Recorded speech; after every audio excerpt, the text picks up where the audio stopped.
In the several centuries surrounding 500 BCE, something quite remarkable happened all across Eurasia. More or less simultaneously, in China, India, the Middle East, and Greece, there emerged cultural traditions that spread widely, have persisted in various forms into the 21st century, and have shaped the values and outlooks of most people who have inhabited the planet over the past 2,500 years. In China, it was the time of Kongfuzi, otherwise known as Confucius, and Lao Tzu, whose teachings gave rise to Confucianism and Taoism, respectively. In India, a series of religious writings known as the Upanishads gave expression to the classical philosophy of Hinduism, while a religious reformer, Siddhartha Gautama, set in motion a separate religion later known as Buddhism. In the Middle East, a distinctively monotheistic religious tradition appeared. It was expressed in Zoroastrianism, derived from the teachings of the Persian prophet Zarathustra, and in Judaism, articulated in Israel by a number of Jewish prophets such as Amos, Jeremiah, and Isaiah. Finally, in Greece, a rational and humanistic tradition found expression in the writings of Socrates, Plato, Aristotle, and many others. These cultural traditions differed greatly. Chinese and Greek thinkers focused more on the affairs of this world and credited human rationality with the power to understand that reality. Indian, Persian, and Jewish intellectuals who explored the realm of the divine and its relationship to human life were much more religious in nature. All of these traditions sought an alternative to an earlier polytheism, in which the activities of various gods and spirits explained what happened in this world. These gods and spirits had generally been seen as similar to human beings, though much more powerful. Through ritual and sacrifice, men and women might placate the gods or persuade them to do human bidding. In contrast, the new cultural traditions of the classical era sought to define a single source of order and meaning in the universe, some moral or religious realm, sharply different from and higher than the sphere of human life. The task of humankind, according to these new ways of thinking, was personal moral or spiritual transformation, often expressed as the development of compassion by aligning ourselves with that higher order. These enormously rich and varied traditions have collectively posed the great questions of human life and society that have haunted and inspired much of humankind ever since. They also define the distinctive cultures that distinguish the various classical civilizations from one another.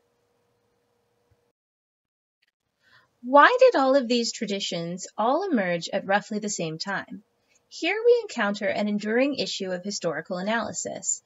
What is the relationship between ideas and the circumstances in which they arise? Are ideas generated by particular political, social, and economic conditions? Or are they the product of creative human imagination, independent of the material environment? Or do they derive from some combination of the two? In the case of the classical cultural traditions, many historians have noted the tumultuous social changes that accompanied the emergence of these new teachings. An Iron Age technology, available since roughly 1000 BCE, made possible more productive economies and more deadly warfare. Growing cities, increased trade, the prominence of merchant classes, the emergence of new states and empires, new contacts among civilizations, all of these disruptions occurring in already literate societies led thinkers to question older outlooks and to come up with new solutions to fundamental questions. What is the purpose of life? How should human society be ordered? What is the relationship between human life in this world and the moral or spiritual realms that lie beyond? But precisely why various societies developed their own distinctive answers to these questions remains an elusive mystery, a tribute, perhaps, to the unpredictable genius of the human imagination. As one of the first civilizations, China had a tradition of state building that historians have traced back to around 2000 BCE or before. By the time the Shu dynasty took power in 1122 BCE, the notion of the mandate of heaven had taken root, as had the idea that the normal and appropriate condition of China was one of political unity. By the 8th century BCE, the authority of the Shu dynasty and its royal court had substantially weakened, and by 500 BCE, any unity that China had earlier enjoyed was long gone. What followed was a period of chaos, growing violence, and disharmony that became known as the Age of Warring States or the Period of Warring Kingdoms. During these dreadful centuries of disorder and turmoil, a number of Chinese thinkers began to consider how order might be restored, how the apparent tranquility of an earlier time could be realized again. From their reflections emerged classical cultural traditions of the Chinese civilization. One answer to the problem of disorder, though not the first to emerge, was a hard-headed and practical philosophy known as legalism. To legalist thinkers, the solution to China's problems lay in rules or laws clearly spelled out and strictly enforced through a system of rewards and punishments. If rewards are high, wrote Han Feizi, one of the most prominent legalist philosophers, then what the ruler wants will be quickly effected. If punishments are heavy, what he does not want will be swiftly prevented. Legalists generally entertained a rather pessimistic view of human nature. Most people, they believed, were stupid and short-sighted. Only the state and its rulers could act in their long-term interests. Doing so meant promoting farmers and soldiers, the only two groups in society who performed essential functions, while suppressing artisans, merchants, aristocrats, scholars, and other classes regarded as useless. Legalist thinking provided inspiration and methods for the harsh reunification of China under Shi Huangdi and the Qin dynasty. But the brutality of that short dynasty thoroughly discredited legalism. Although its techniques and practices played a role in subsequent Chinese statecraft, no philosopher or ruler ever again openly advocated its ideas. The Han and all subsequent dynasties drew instead on the teachings of China's greatest sage, Confucius. Born to an aristocratic family in the state of Lu in northern China, Confucius was both learned and ambitious.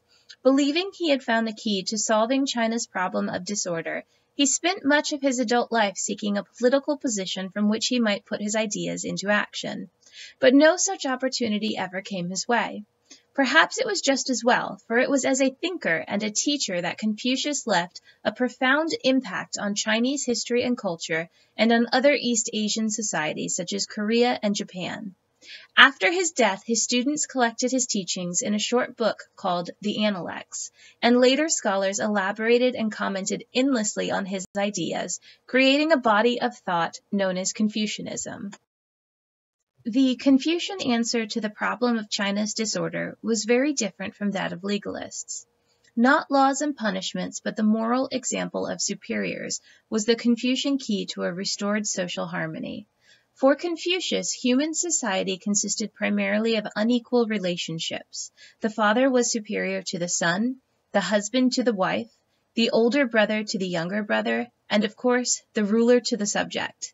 If the superior party in each of these relationships behaved with sincerity, benevolence, and genuine concern for others, then the inferior party would be motivated to respond with deference and obedience.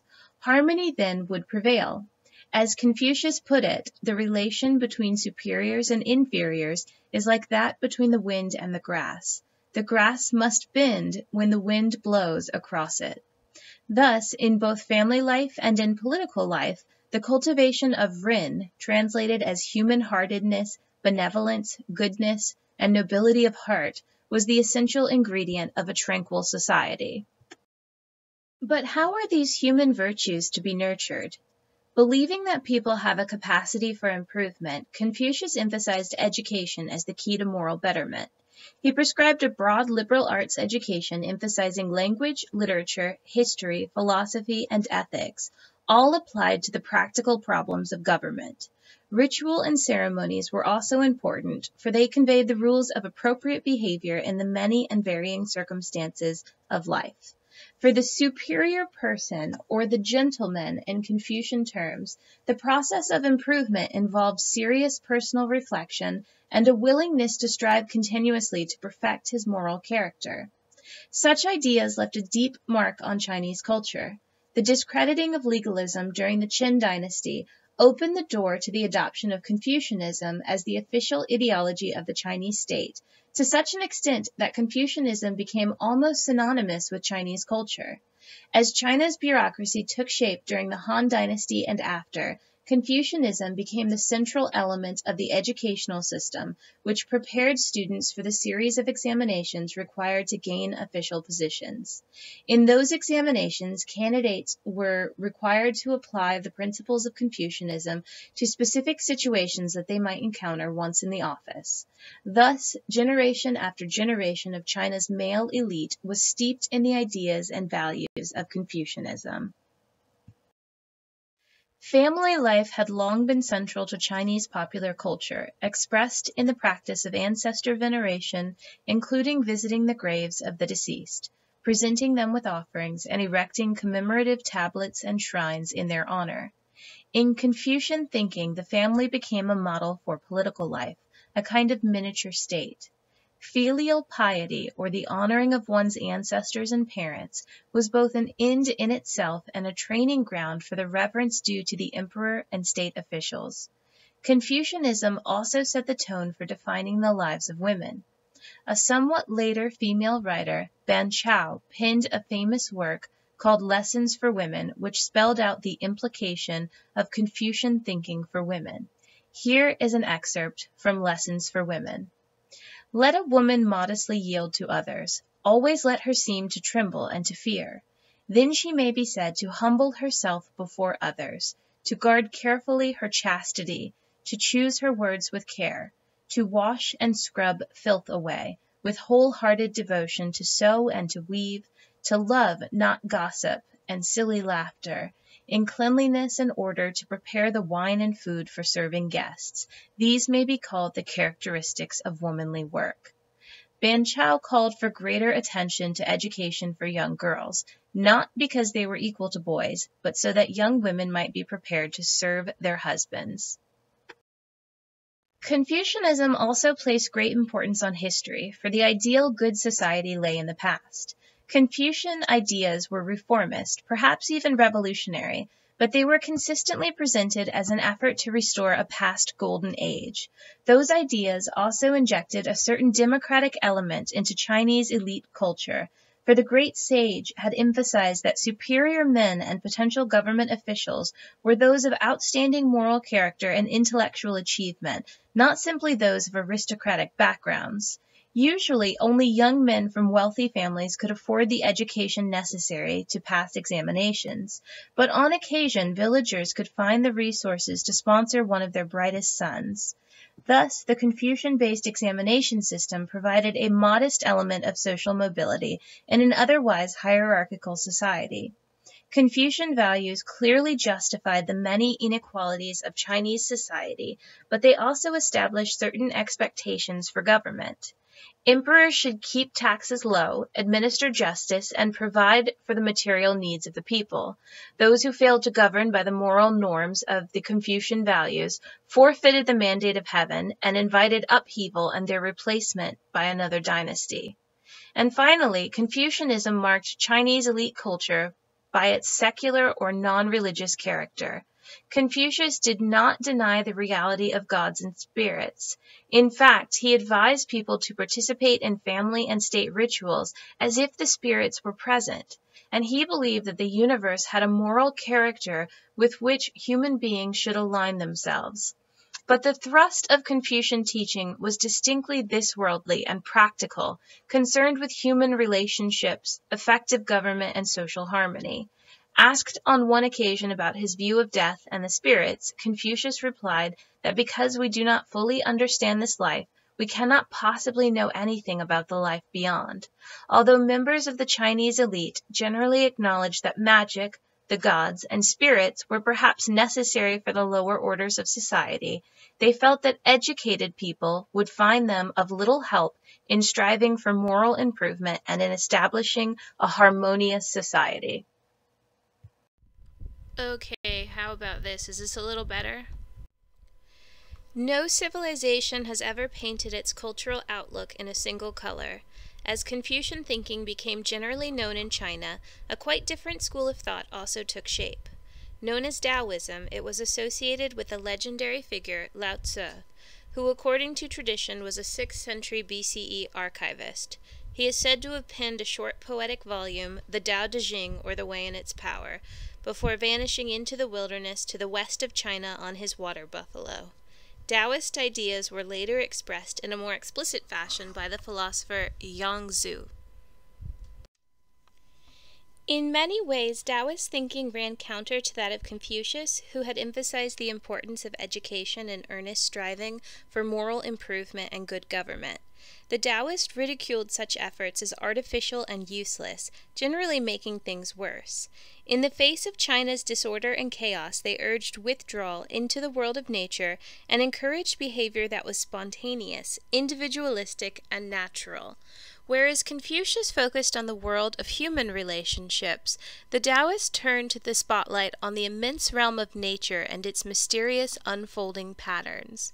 The central concept of Taoist thinking is Tao, an elusive notion that refers to the way of nature, the underlying and unchanging principle that governs all natural phenomena. According to the Tao Te Ching, the Tao moves around and around, but does not on this account suffer. All life comes from it. It wraps everything with its love as in a garment, and yet it claims no honor, for it does not demand to be lord. I do not know its name, and so I call it the Tao, the way, and I rejoice in its power. Applied to human life, Taoism invited people to withdraw from the world of political and social activism, to disengage from the public life so important to Confucius, and to align themselves with the way of nature. It meant simplicity in living, small self-sufficient communities, limited government, and the abandonment of education and active efforts at self-improvement. Give up learning, declares the Tao Te Ching, and put an end to your troubles. Despite its sharp differences with the ideas of Confucianism, the Taoist perspective was widely regarded by elite Chinese as complementing rather than contradicting Confucian values. Such an outlook was facilitated by the ancient Chinese concept of yin and yang, which expressed a belief in the unity of opposites. Thus, a scholar official might pursue the Confucian project of government by goodness during the day, but upon returning home in the evening, or following his retirement, he might well behave in a more Taoist fashion, pursuing the simple life, reading Taoist philosophy, practicing Taoist meditation and breathing exercises, or enjoying landscape paintings in which tiny human figures are dwarfed by the vast peaks and valleys of the natural world. Taoism also shaped the culture of ordinary people as it entered popular religion. This kind of Taoism sought to tap the power of the Tao for practical uses and came to include magic, fortune-telling, and the search for immortality. It also, on occasion, provided an ideology for peasant uprisings, such as the Yellow Turban Rebellion, which imagined a utopian society without the oppression of governments and landlords.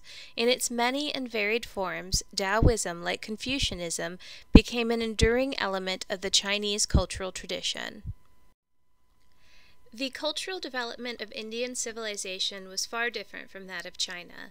Whereas Confucianism paid little attention to the gods, spirits, and speculation about religious matters, Indian elite culture embraced the divine and all things spiritual with enthusiasm and generated elaborate philosophical visions about the nature of ultimate reality. Still, the Indian religious tradition, known to us as Hinduism, differed from other world religions. Unlike Buddhism, Christianity, or Islam, Hinduism had no historical founder. Rather, it grew up over many centuries along with Indian civilization. Although it later spread into Southeast Asia, Hinduism was not a missionary religion seeking converts, but was, like Judaism, associated with a particular people and territory. In fact, Hinduism was never a single tradition at all, and the term itself derived from outsiders, Greeks, Muslims, and later the British, who sought to reduce the infinite variety of Indian cultural patterns into a recognizable system. From the inside, however, Hinduism dissolved into a vast diversity of gods, spirits, beliefs, practices, rituals, and philosophies. This endlessly variegated Hinduism served to incorporate into Indian civilization the many diverse people who migrated into or invaded the South Asian peninsula over many centuries and several millennia. Its ability to accommodate this diversity gave India's cultural development its distinctive quality. Despite the fragmentation and variety of Indian cultural and religious patterns, an evolving set of widely recognized sacred texts provided some commonality. The earliest of these texts, known as the Vedas, were collections of poems, hymns, prayers, and rituals. Compiled by priests called Brahmins, the Vedas were for centuries transmitted orally and were reduced to writing in Sanskrit around 600 B.C.E. In the Vedas, historians have caught fleeting glimpses of classical Indian civilization in its formative centuries between 1500 and 600 BCE. Those sacred writings tell of small competing chiefdoms or kingdoms, of sacred sounds and fires, of numerous gods rising and falling in importance over the centuries, and of the elaborate ritual sacrifices that they required. Performing these sacrifices and rituals with great precision enabled the Brahmins to acquire enormous power and wealth, sometimes exceeding even that of kings and warriors, but also generated growing criticism as ritual became mechanical and formal and as Brahmins required heavy fees to perform them.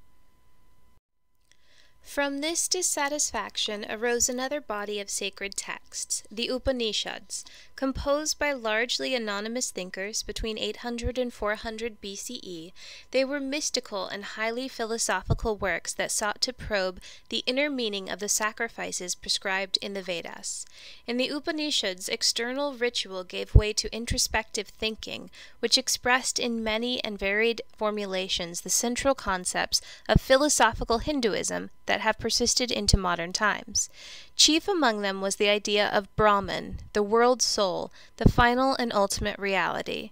Beyond the multiplicity of material objects and individual persons, and beyond even the various gods themselves, lay this primal, unitary energy or divine reality infusing all things, similar in some ways to the Chinese notion of the Tao. This alone was real, the immense diversity of existence that human beings perceived with their senses was but an illusion. The fundamental assertion of philosophical Hinduism was that the individual human soul, or Atman, was in fact a part of Brahman. Beyond the quest for pleasure, wealth, power, and social position, all of which were perfectly normal and quite legitimate, lay the effort to achieve the final goal of humankind, union with Brahman, an end to our illusory perception of a separate existence. This was moksha, or liberation, compared sometimes to a bubble in a glass of water breaking through the surface and becoming one with the surrounding atmosphere. Achieving this exalted state was held to involve many lifetimes, as the notion of samsara, or rebirth or reincarnation, became a central feature of Hindu thinking. Human souls migrated from body to body over many lifetimes, depending on one's actions. This was the law of karma. Pure actions appropriate to one's station in life resulted in rebirth in a higher social position or caste. Thus, the caste system of distinct and ranked groups, each with its own duties, became a register of spiritual progress. Birth in a higher caste was evidence of good karma, based on actions in a previous life, and offered a better chance to achieve moksha, which brought with it an end to the painful cycle of rebirth. Various ways to this final release, appropriate to people of different temperaments, were spelled out in Hindu teachings. Some might achieve moksha through knowledge or study, others by means of detached action in the world, doing one's work without regard to consequences. Still others through passionate devotion to some deity or through extended meditation practice. Such ideas, carried by Brahmin priests, and even more by wandering ascetics who had withdrawn from ordinary life to pursue their spiritual development, became widely known throughout India. About the same time as philosophical Hinduism was taking shape, there emerged another movement that soon became a distinct and separate religious tradition, Buddhism. Unlike Hinduism, this new faith had a historical founder, Siddhartha Gautama, a prince from a small northern Indian state. According to Buddhist tradition, the prince had enjoyed a sheltered and delightful youth, but was shocked to his core upon encountering old age, sickness, and death. Leaving family and fortune behind, he then set out on a 6-year spiritual quest, finally achieving insight or enlightenment at the age of 35.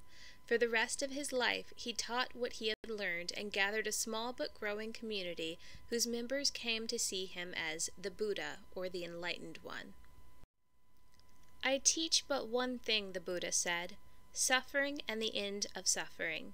To the Buddha, suffering or sorrow, experiencing life as imperfect, impermanent, and unsatisfactory, was the central and universal feature of human life. Its cause was desire or craving for individual fulfillment, and particularly attachment to the notion of a core self or ego that is uniquely and solidly me. The cure for this disease lay in living a modest and moral life combined with meditation practice. Those who followed the Buddhist path most fully could expect to achieve enlightenment, or nirvana, a virtually indescribable state in which individual identity would be extinguished along with all greed, hatred, and delusion. With the pain of unnecessary suffering finally ended, the enlightened person would experience an overwhelming serenity, even in the midst of difficulty, as well as an immense loving kindness or compassion for all beings. It was a simple message elaborated endlessly and in various forms by those who followed him.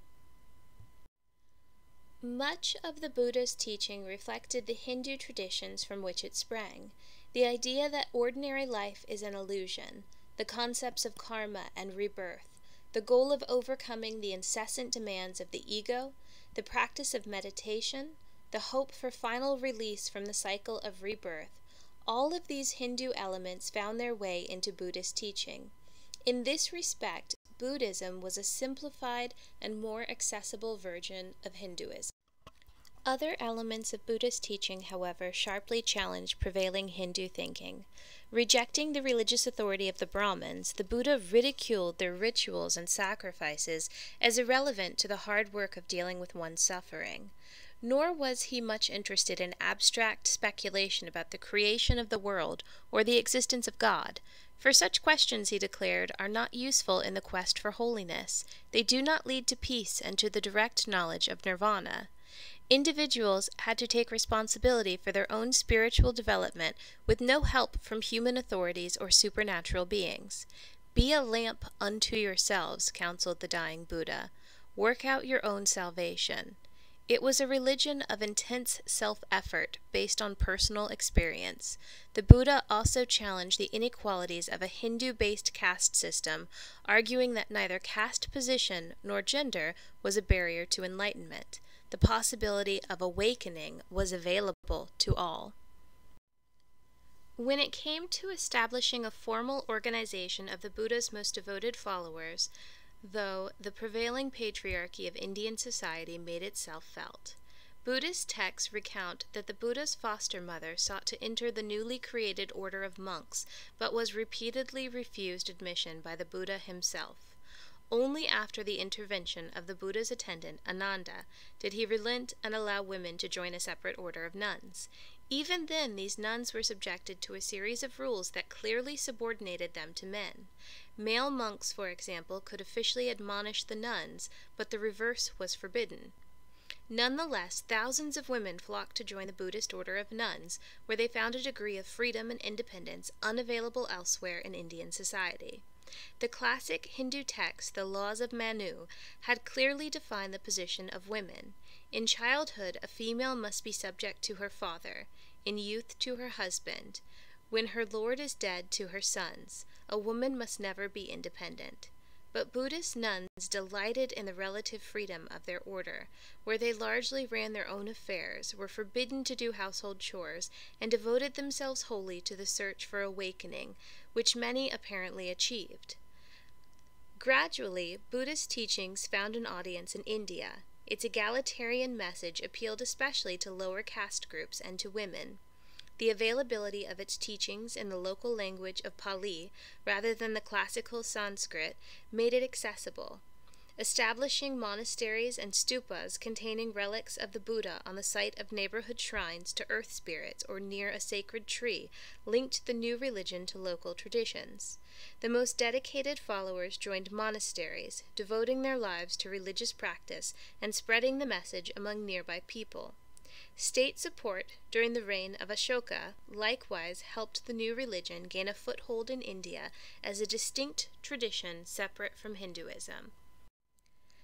As Buddhism spread both within and beyond India, differences in understanding soon emerged, particularly as to how nirvana could be achieved, or in a common Buddhist metaphor, how to cross the river to the far shore of enlightenment.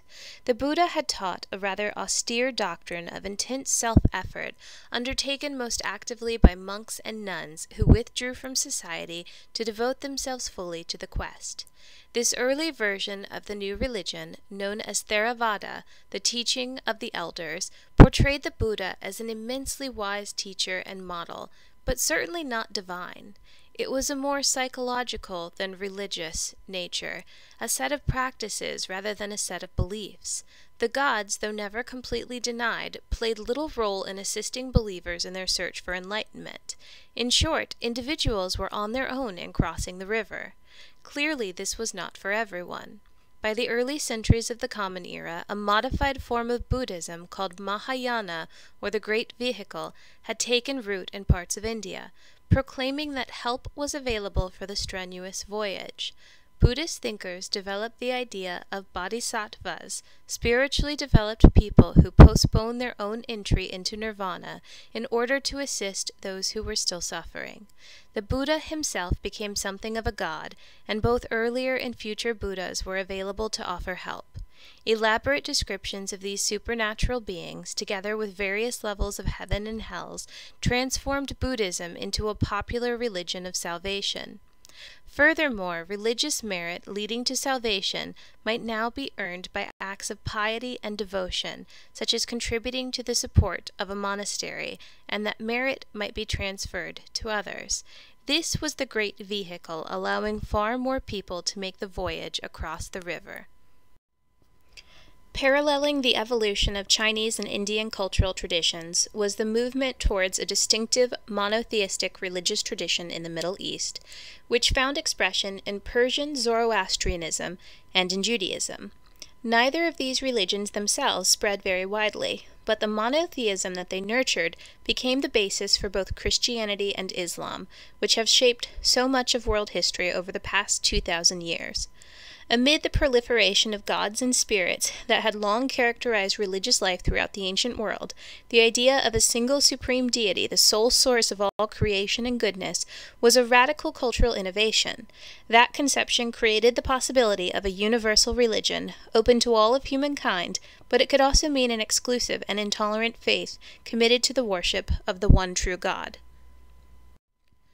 During the glory years of the powerful Persian Empire, a new religion arose to challenge the polytheism of earlier times. Tradition dates its Persian prophet Zarathustra, or Zoroaster to the Greeks, to the 6th or 7th century before the Common Era, although some scholars place him hundreds of years earlier.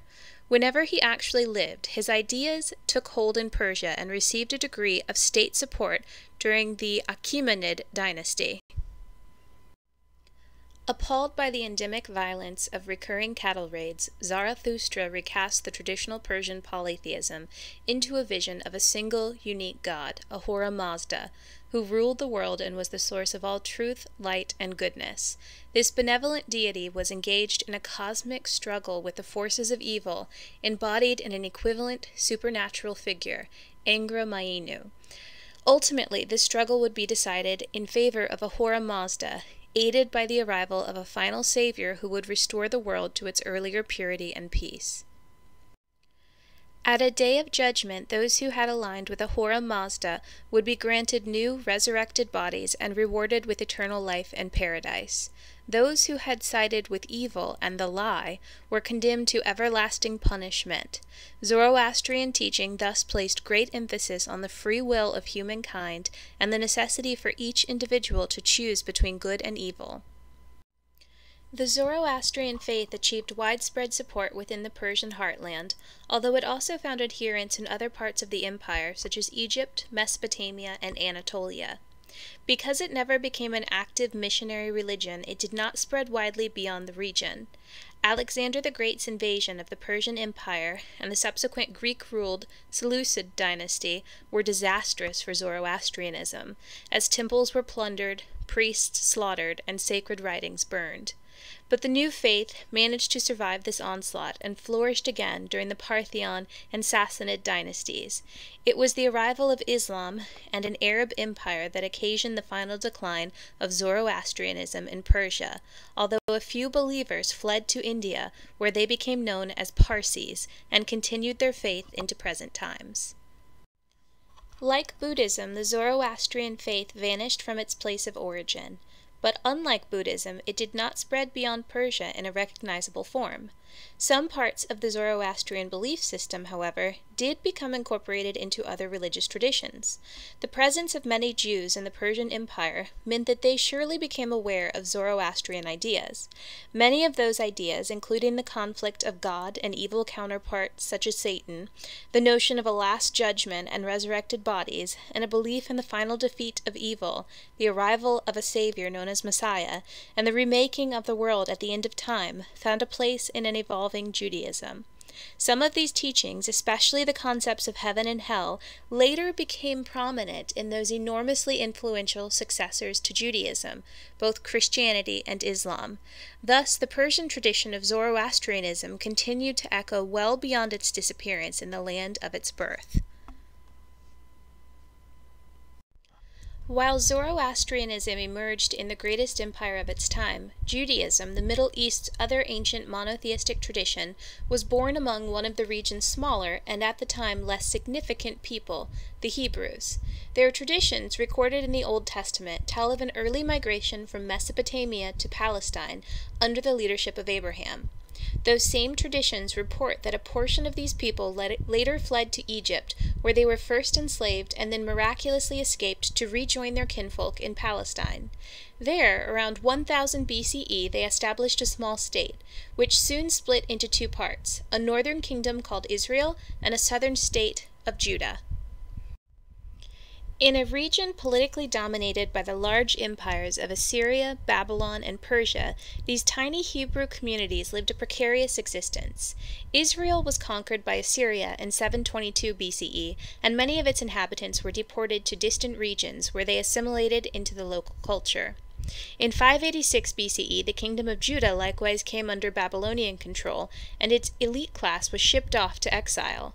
In Babylon, these people, now calling themselves Jews, retained their cultural identity and later were able to return to their homeland. A large part of that identity lay in their unique religious ideas. It was in creating that religious tradition, rather than in building a powerful empire, that this small people cast a long shadow throughout world history. From their unique historical experience of exodus from Egypt and exile in Babylon, the Jews evolved over many centuries a distinctive conception of God. Unlike the peoples of Mesopotamia with their many gods and goddesses, the Jews found in their God, whom they called Yahweh, a powerful and jealous deity who demanded their exclusive loyalty. "Thou shalt have no other gods before me." This was the first of the 10 Commandments. It was a difficult requirement, for as the Jews turned from a pastoral life to agriculture, many of them were continually attracted by the fertility gods of neighboring people. Their neighbors' goddesses also were attractive, offering a kind of spiritual support that the primarily masculine Yahweh could not. This was not quite monotheism, for the repeated demands of the Hebrew prophets to turn away from other gods show that those deities remained real for many Jews. Over time, however, Yahweh triumphed. The Jews came to understand their relationship to him as a contract or a covenant. In return for their sole devotion and obedience, Yahweh would consider the Jews his chosen people, favoring them in battle, causing them to grow in numbers, and bringing them prosperity and blessings. Unlike the bickering, arbitrary, polytheistic gods of Mesopotamia or ancient Greece, which were associated with the forces of nature and behaved in quite human fashion, Yahweh was increasingly seen as a lofty, transcendent deity of utter holiness and purity, set far above the world of nature which he had created. But unlike the personal conceptions of ultimate reality found in Taoism and Hinduism, Yahweh was encountered as a divine person with whom people could actively communicate. He was also a God who acted within the historical process, bringing the Jews out of Egypt or using foreign empires to punish them for their disobedience. Furthermore, Yahweh was transformed from a God of war who ordered his people to utterly destroy the original inhabitants of the Promised Land to a God of social justice and compassion for the poor and the marginalized, especially in the passionate pronouncements of Jewish prophets such as Amos and Isaiah. The prophet Isaiah describes Yahweh as rejecting the empty rituals of his chosen but sinful people. "What to me is the multitude of your sacrifices, says the Lord. Wash yourselves, make yourselves clean, cease to do evil, learn to do good, seek justice, correct oppression, defend the fatherless, plead for the widow." Here was a distinctive conception of the divine, singular, transcendent, personal, separate from nature, engaged in history, and demanding social justice and moral righteousness above sacrifice and rituals. This set of ideas sustained a separate Jewish identity in both ancient and modern times, and it was this understanding of God that provided the foundation upon which both Christianity and Islam were later built. Meanwhile, in the Mediterranean Basin, two separate and distinct traditions were born, that of rationalism and humanism in Greece, and that of Christianity in Rome. Unlike the Jews, the Persians, or the civilization of India, Greek thinkers of the classical era generated no lasting religious tradition of world historical importance. The religion of these city-states brought together the unpredictable, quarreling, and lustful gods of Mount Olympus, secret fertility cults, oracles predicting the future, and the ecstatic worship of Dionysus, the god of wine. The distinctive feature of the classical Greek cultural tradition was the willingness of many Greek intellectuals to abandon this mythological framework, to affirm that the world has a physical reality governed by natural laws, and to assert that human rationality could both understand these laws and work out a system of moral and ethical life. In separating science and the philosophy from conventional religion, the Greeks developed a way of thinking that bore some similarity to the secularism of Confucianism throughout China. Precisely why Greek thought evolved in this direction is hard to say. Perhaps the diversity and incoherence of Greek religious mythology presented its intellectuals with a challenge to bring some order to their understanding of the world. Greece's geographic position on the margins of the great civilizations of Mesopotamia, Egypt, and Persia certainly provided intellectual stimulation. Furthermore, the growing role of law in the political life of Athens possibly suggests that a similar regularity also underlay the natural order. The great exemplar of this approach to knowledge was Socrates, an Athenian philosopher who walked about the city engaging others in conversation about the good life. He wrote nothing, and his preferred manner of teaching was not the lecture or exposition of his own ideas, but rather a constant questioning of the assumptions and logic of his students' thinking. Concerned always to puncture the pretentious, he challenged conventional ideas about the importance of wealth and power in living well, urging instead the pursuit of wisdom and virtue. He was critical of Athenian democracy and on occasion had positive things to say about Sparta, the great enemy of his own city. Such behavior brought him into conflict with city authorities, who accused him of corrupting the youth of Athens and sentenced him to death. At his trial, he defended himself as the gadfly of Athens, stinging its citizens into awareness. To any and all, he declared, I shall question and examine and cross-examine him, and if I find that he does not possess virtue, but says he does, I shall rebuke him for scorning the things that are most important and caring more for what is of less worth. The earliest of the classical Greek thinkers, many of them living on the Ionian coast of Anatolia, applied this rational and questioning way of knowing to the world of nature. For example, Thales, drawing upon Babylonian astronomy, predicted an eclipse of the sun, and argued that the moon simply reflected the sun's light. He also was one of the first Greeks to ask about the fundamental nature of the universe, and came up with the idea that water was the basic stuff from which all else was derived, for it existed as solid, liquid, and gas. Others argued in favor of air or fire or some combination. Democritus suggested that atoms, tiny uncuttable particles, collided in various configurations to form visible matter. And Pythagoras believed that beneath the chaos and complexity of the visible world lay a simple, unchanging mathematical order. What these thinkers had in common was a commitment to a rational and non-religious explanation for the material world. Such thinking also served to explain the functioning of the human body and its diseases. Hippocrates and his followers came to believe that the body was composed of 4 fluids, or humors, which, when out of proper balance, cause various ailments. He also traced the origins of epilepsy, known to the Greeks as the sacred disease, to simple heredity. It seems to me to be no more divine or sacred than any other diseases, but has a natural cause from which it originates, like other afflictions. The Hippocratic Oath taken by all new doctors is named for this ancient Greek scientist. A similar approach informed Greek thinking about the ways of humankind. Herodotus, who wrote about the Greco-Persian Wars, explained his project as an effort to discover the reason why they fought one another. This assumption that human reasons lay behind the conflict, not simply the whims of the gods, was what made Herodotus a historian in the modern sense of that word. Ethics and government also figured importantly in Greek thinking. Plato famously sketched out in the Republic a design for a good society. It would be ruled by a class of highly educated guardians, led by a philosopher king. Such people would be able to penetrate the many illusions of the material world and to grasp the world of forms, in which ideas such as goodness, beauty, and justice lived a real and unchanging existence. Only such people, he argued, were fit to rule. Aristotle, a student of Plato and a teacher of Alexander the Great, was perhaps the most complete expression of the Greek way of knowing, for he wrote or commented on practically everything. With an emphasis on empirical observation, he catalogued the constitutions of 158 Greek city-states, identified hundreds of specimens of animals, and wrote about logic, physics, astronomy, the weather, and much else besides. Famous for his reflections on ethics, he argued that virtue was a product of rational training and cultivated habit and could be learned.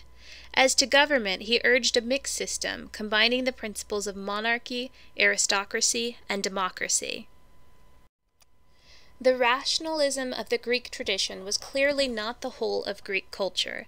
The gods of Mount Olympus continued to be a reality for many people, and the ecstatic songs and dances that celebrated Dionysus, the god of wine, were anything but rational and reflective.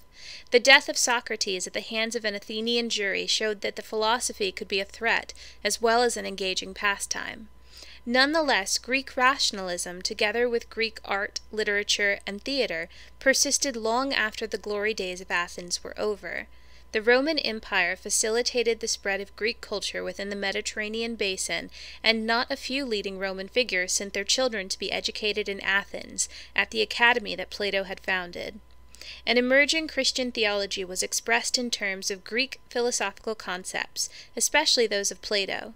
Even after the Western Roman Empire collapsed, classical Greek texts were preserved in the eastern half, known as Byzantium.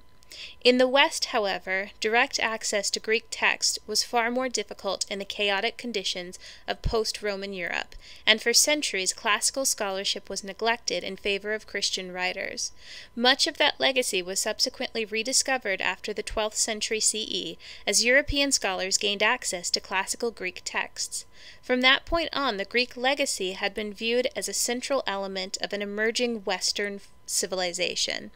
It played a role in formulating an updated Christian theology, in fostering Europe's scientific revolution, and in providing a point of departure for much of European philosophy. Long before this European rediscovery, the Greek legacy had also entered Islamic culture. Systemic translations of Greek works of science and philosophy into Arabic, together with Indian and Persian learning, stimulated Muslim thinkers and scientists, especially in the fields of medicine, astronomy, mathematics, geography, and chemistry. It was in fact largely from Arabic translations of Greek writers that Europeans became reacquainted with the legacy of classical Greece, especially during the 12th and 13th centuries. Despite the many centuries that have passed since the flourishing of classical Greek culture, that tradition has remained, especially in the West, an inspiration for those who celebrate the powers of the human mind to probe the mysteries of the universe and to explore the equally challenging domain of human life. About 500 years after the time of Confucius, the Buddha, Zarathustra, and Socrates, a young Jewish peasant and carpenter in the remote province of Judea in the Roman Empire began a brief 3-year career of teaching and miracle working before he got in trouble with local authorities and was executed. In one of history's most unlikely stories, the teachings of that obscure man, barely noted in the historical records of the time, became the basis of the world's second great universal religion. This man, Jesus of Nazareth, and the religion of Christianity which grew out of his life and teaching, had a dramatic impact on world history, similar to and often compared with that of India's Siddhartha Gautama, the Buddha. The family background of the two teachers could hardly have been more different. Gautama was born to royalty and luxury, whereas Jesus was a rural or small-town worker from a distinctly lower-class family. But both became spiritual seekers, mystics in their respective traditions, who claimed to have personally experienced another level of reality. Those powerful religious experiences provided the motivation for their life's work and the personal authenticity that attracted their growing band of followers. Both were wisdom teachers, challenging the conventional values of their time, urging the renunciation of wealth and emphasizing the supreme importance of love or compassion as the basis for a moral life. The Buddha had instructed his followers in the practice of metta, or loving kindness, just as a mother would protect her only child at the risk of her own life. Even so, let my followers cultivate a boundless heart towards all beings. In a similar vein, during his famous Sermon on the Mount, Jesus told his followers, "You have heard that it was said, 'Love your neighbor and hate your enemy.' But I tell you, love your enemies and pray for those who persecute you."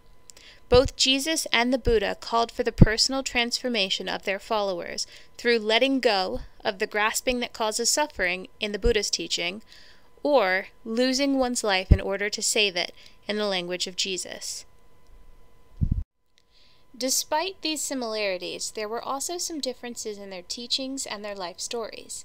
Jesus inherited from his Jewish tradition an intense devotion to a single personal deity, with whom he was on intimate terms, referring to him as Abba, which means Papa or Daddy. According to the New Testament, the miracles he performed reflected the power of God, available to him as a result of that relationship. The Buddha's original message, by contrast, largely ignored the supernatural, involved no miracles, and taught a path of intense self-effort aimed at ethical living and mindfulness as a means of enduring suffering. Furthermore, Jesus' teaching had a sharper social and political edge than did those of the Buddha. Jesus spoke more clearly on behalf of the poor and the oppressed, directly criticized the hypocrisies of the powerful, and deliberately associated with lepers, adulterous women, and tax collectors, all of whom were regarded as impure. In doing so, Jesus reflected his own lower-class background, the Jewish tradition of social criticism, and the reality of Roman imperial rule over his people, none of which corresponded to the Buddha's experience. Finally, Jesus' public life was very brief, probably less than 3 years, compared to more than 40 years for the Buddha.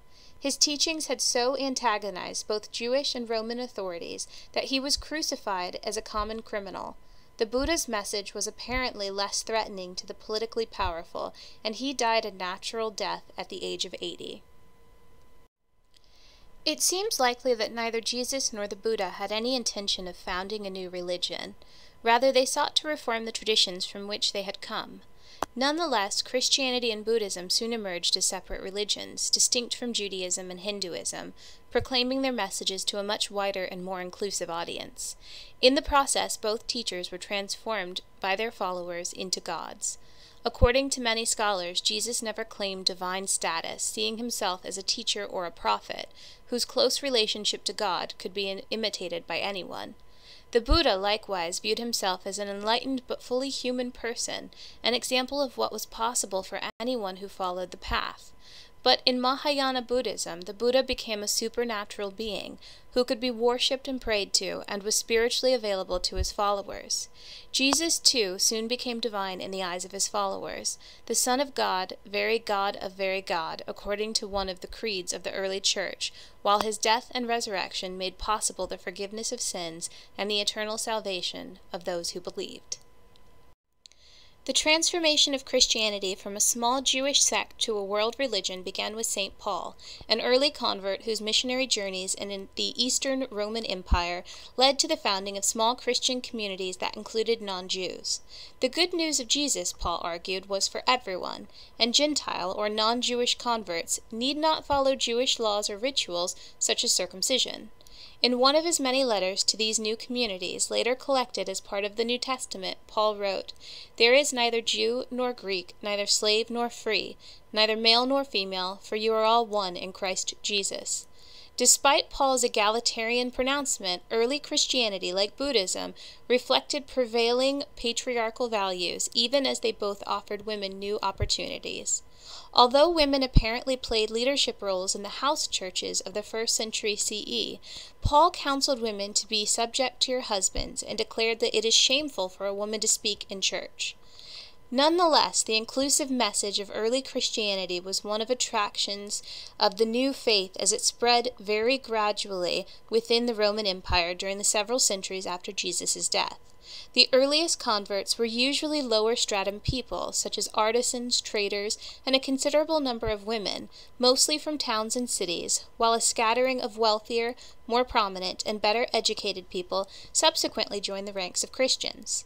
The spread of the faith often was accompanied by reports of miracles, healings, and the casting out of demons, all of which were impressive to people thoroughly accustomed to seeing the supernatural behind the events of ordinary life. Christian communities also attracted converts by the way their members cared for one another. In the middle of the 3rd century CE, the Church in Rome supported 154 priests, of whom 52 were exorcists, and some 1,500 widows, orphans, and destitute people. By 300 CE, perhaps 10% of the Roman Empire's population, nearly 5 million people, identified themselves as Christians. In the Roman world, the strangest and most offensive feature of the new faith was its exclusive monotheism and its antagonism to all other supernatural powers, particularly the cult of the emperors. Christians' denial of these other gods caused them to be tagged as atheists, and was one reason behind the empire's intermittent persecution of Christians during the first 3 centuries of the Common Era. All of that ended with Emperor Constantine's conversion in the early 4th century CE, and with growing levels of state support for the new religion in the decades that followed. Roman rulers sought to use an increasingly popular Christianity as glue to hold together a very diverse population in a weakening imperial state. Constantine and his successors thus provided Christians with newfound security and opportunities. The Emperor Theodosius enforced a ban on all polytheistic ritual sacrifices and ordered their temples closed. Christians, by contrast, received patronage for their buildings, official approval for their doctrines, suppression of their rivals, prestige from imperial recognition, and during the late 4th century the proclamation of Christianity as the official state religion. All of this set in motion a process by which the Roman Empire, and later all of Europe, became overwhelmingly Christian. Beyond the Roman world, the new religion also found a home in various parts of Africa, the Middle East, and Asia. The situation in India was quite different. Even though Ashoka's support gave Buddhism a considerable boost, it was never promoted to the exclusion of other faiths. He sought harmony among India's diverse population through religious tolerance rather than uniformity. The kind of monotheistic intolerance that Christianity exhibited was quite foreign to Indian patterns of religious practice. Although Buddhism subsequently died out in India as it was absorbed into a reviving Hinduism, no renewal of Roman polytheism ever occurred, and Christianity became an enduring element of European civilization. Nonetheless, Christianity did adopt some elements of religious practice from the Roman world. including perhaps the cult of saints and the dating of the birth of Jesus to the winter solstice. In both cases, however, these new religions spread widely beyond their places of origins. Buddhism provided a network of cultural connections in much of Asia, and Christianity did the same for Western Eurasia and parts of Africa. As Christianity spread within the Roman Empire and beyond, it developed a hierarchical organization with patriarchs, bishops, and priests, all of which were men, and they replaced the house churches of the early years, in which women played a more prominent part. At least in some places, however, women continued to exercise leadership and even priestly roles, prompting Pope Gelasius in 494 to speak out sharply against those who encouraged women to officiate at the sacred altars and to take part in all matters imputed to the offices of the male sex, to which they did not belong. In general, though, the exclusion of women from the priesthood established a male-dominated clergy and a patriarchal church which has lasted well into the 21st century. This emerging hierarchical structure of the Church, together with its monotheistic faith, also generated a great concern for unity in matters of doctrine and practice. The Bishop of Rome gradually emerged as the dominant leader or pope of the Church in the western half of the empire, but this role was not recognized in the eastern half. This division contributed to the Great Schism, or the later split between Roman Catholicism and Eastern Orthodox branches of Christendom, a schism that continues to the present day. Doctrinal differences also tore at the unity of Christianity and embroiled the Church in frequent controversy about the nature of Jesus. Was he human, divine, or both? His relationship to God, equal or inferior? And the always perplexing doctrine of the Holy Trinity, God as Father, Son, and the Holy Spirit. A series of church councils at Nicaea, Chalcedon, and Constantinople, for example, sought to define an orthodox or correct position on these and other issues, declaring those who disagreed as anathema, completely expelled from the Church. Buddhism, too, clashed over their various interpretations of the Buddha's teachings, and a series of councils failed to prevent the division between Theravada, Mahayana, and other approaches. A considerable proliferation of different sects, practices, teachings, and meditation techniques subsequently emerged within the Buddhist world. But these divisions generally lacked the clear-cut distinction between right and wrong ideas that characterize conflicts within the Christian world. Although Buddhist states and warrior classes, such as the famous samurai of Japan, sometimes engaged in warfare, religious differences among Buddhists seldom provided the basis for the kind of bitterness and violence that often accompanied religious conflict within Christendom, such as the 30 Years' War between Catholic and Protestant states in Europe.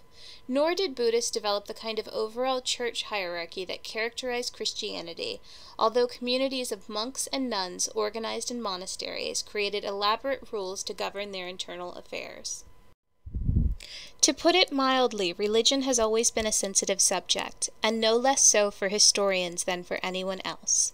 For believers or followers of particular traditions, religion partakes of another world, that of the sacred or the divine, which is not accessible to historians or other scholars, who depend on evidence available in this world. This situation has generated various tensions or misunderstandings between historians and religious practitioners. One of these tensions involves the question of change. Most religions present themselves as timeless, partaking of eternity, or at least reflecting ancient practice. In the eyes of historians, however, the religious aspect of human life changes as much as any other. The Hindu tradition changed from a religion of ritual and sacrifice to one of devotion and worship. Buddhism became more conventionally religious, with an emphasis on the supernatural, as it evolved from Theravada to Mahayana forms. A male-dominated hierarchical Christian church with its pope, bishops, priests, and state support was very different from the small house churches which suffered persecution by imperial authorities in the early Christian centuries. The implication that religions are at least in part a human phenomenon has been troublesome to some believers. Historians, on the other hand, have sometimes been uncomfortable in the face of claims by believers that they have actually experienced a divine reality. Some secular scholars have been inclined to dismiss such claims as unprovable at best. Even the biographical details of the lives of the Buddha and Jesus are difficult to prove by the standards of historians. Certainly, modern historians are in no position to validate or refute the spiritual claims of these teachers, but we need to take them seriously. Although we will never know precisely what happened to the Buddha as he sat in meditation in northern India, or what transpired when Jesus spent 40 days in the wilderness, clearly those experiences changed the two men and motivated their subsequent actions. Later, Muhammad likewise claimed to have received revelations from God in the caves outside of Mecca. Millions of the followers of these religious leaders have also acted on the basis of what they perceive to be an encounter with the divine or other levels of reality. This interior dimension of human experience, though difficult to grasp with any precision, has been a significant mover and shaper of the historical process. Yet a third problem arises from debates within particular religious traditions about which group most accurately represents the real or authentic version of the faith. Historians usually refuse to take sides in such disputes. They simply notice with interest that most human cultural traditions generate conflicting views, some of which become the basis for serious conflict in their societies. Reconciling personal religious convictions with the perspectives of modern historical scholarship is no easy task. At the very least, all of us can appreciate the immense human effort that has gone into the making of classical religious traditions, and we can acknowledge the enormous significance of these traditions in the unfolding of the human story. They have shaped in the meanings that billions of people over thousands of years have attached to the world they inhabit. These religious traditions have justified the vast social inequalities and oppressive states of human civilizations, but they also have enabled human beings to endure those difficulties and on occasion have stimulated reform and rebellion, and they have guided much of humankind in our endless efforts to penetrate the mysteries of the world beyond and of the world within.